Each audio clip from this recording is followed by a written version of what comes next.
মাগো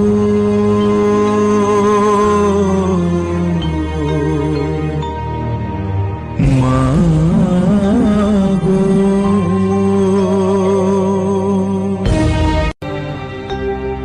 তারা মাগো তারা মাগো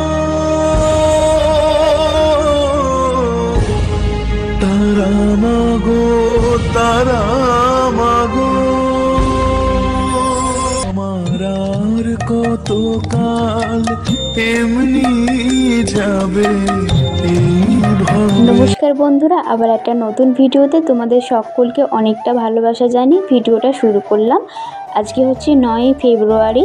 আজকে হচ্ছে রঠনটি অমাবস্যা, মানে রঠনটি কালী পুজো হয় এই অমাবস্যাটাতে। তো আমি আর বরমশাই এখন গিয়েছিলাম চিরদাদের বাড়িতে। চিরদা হচ্ছে বরমশাইয়ের খুব কাছের একজন বন্ধু। তো প্রত্যেক বছরই ওনাদের বাড়িতে পুজো হয় আর আমি বিয়ের পর থেকে যাই। মোটামুটি আমি 2 বছর গিয়েছি, এটা নিয়ে 2 বছর হলো। তো সচরাচর কালী পুজো বলতে আমরা যেটাকে বুঝি রক্ষাকালী বা দক্ষিণাকালী বা শ্যামাকালী, কিন্তু এটা কিন্তু সেই রকম না। এটা হচ্ছে তারামার পুজো হয় ওনাদের বাড়িতে। হ্যাঁ, আর দেখো এখন কিন্তু পুজো শুরু হয়ে গেছে। আমাদের যেতে না অনেকটা রাত হয়ে গেছে, কারণ বড়মশাই ডিউটি থেকে আসার পর তারপরেই গিয়েছিলাম। আর গিয়ে দেখি অনেকজন এসে চলে গেছে আর অনেকেই ছিল। আর দেখো আমি এখন ঢাক বাজাচ্ছি। আসলে কি বলো তো, ঢাক ছিল কিন্তু ঢাকই ছিল না, অনেক বাচ্চারাই বাজাচ্ছিল। তো আমারও ইচ্ছা হলো, আমি তাই ওদেরকে বললাম যে না আমি একটু বাজাই। আর তারপর দেখো এখন বরমশাই বাজাচ্ছে। আর আমি তো খুব একটা ভালো বাজাতে পারছিলাম না, কিন্তু বরমশাই দারুণ বাজাচ্ছিল, মানে পুরো ঢাকিদের মতো। আমি তো শুনে জাস্ট অবাক। আর এখন কিন্তু আরতি হচ্ছে, ঠাকুরমশাই আরতি করছে। আর আমরা কিন্তু এখন সকলেই দাঁড়িয়ে দাঁড়িয়ে আরতি দেখছি। আর এটা হচ্ছে চিরদার মা, উনিও এখানে আছেন।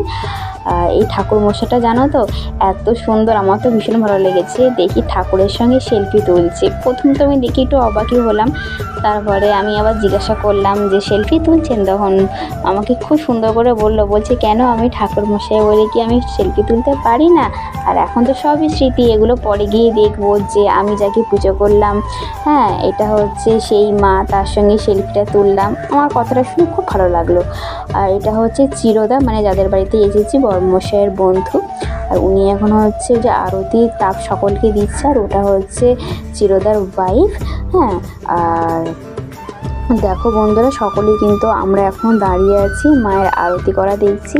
আর জানো তো আরতি চলাকালীন একটা প্রজাপতি বা মথ কিছু একটা এরকম চারপাশে ঘুরে বেড়াচ্ছে, আর সবাই না দেখছে। আসলে সকলের বিশ্বাস থেকে একটা কথা বলছে যে দেখো দেখো আরতি চলাকালীন মা এসছে, মা খুব খুশি হয়েছে। আর এটা হচ্ছে চিরদা দিদি, জানো তো হঠাৎই দেখলাম মানে ঘন্টা কাঁসো বাজাতে বাজাতে কীরকম একটা ঘোরের মধ্যে চলে গিয়ে পড়ে গেল। আর তারপর আবার নিজেই কীরকম উঠে নিজে আরতি করতে শুরু করলো। তো ওনারা সবাই বলছিল যে ইনি নাকি সন্তোষী মায়ের ভক্ত, আর এনার নাকি মাঝে মধ্যে এরকম হয়। যাই হোক, তো বন্ধুরা এই ছিল আজকের আমার ভিডিও বা ব্লগ। তো তোমাদের সকলের কেমন লাগলো অবশ্যই জানিও। আর দেখা হচ্ছে আবার একটা নতুন ভিডিওতে। হ্যাঁ, তো চলো টাটা, তোমরা সকলে ভালো থেকো, সুস্থ থেকো। কত কাল এমনি যাবে এইভাবে আমার দিনগুলো একজন সমান। তুই ছাড়া মাগো তুই ছাড়া